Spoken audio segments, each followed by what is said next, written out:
Veliki petak. Strasni petak, raspeće Hrista, njegova smrt za spasenje sveta. Smrt Sina Božjeg, žrtvovao se za sve nas, da bi mi u njemu pronašli spas. Ne uspeše ga optužiti, pa ga rešili razapeti. S njim na krstu bejaše dvojica razbojnika. Oče, oprosti im, jer ne znaju šta rade, spasi narod svoj, svakog mučenika.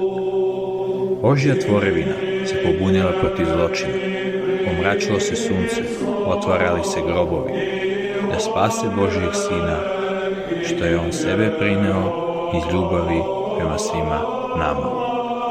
Skinuši ga sa krsta, na kojem je bio razapet, odneli ga u grobnicu. Bejaše do sledećeg jutra, sve dok nije vaskrsao, kad svakog posle smrti čeka život, to je pravi smisao. Hrišćani tog dana se drže strogog posta, zvona u crkvama ne zvone. Najtužniji dan pravoslavlja, Hristos sebe žrtvovao radi našeg života, zdravlja.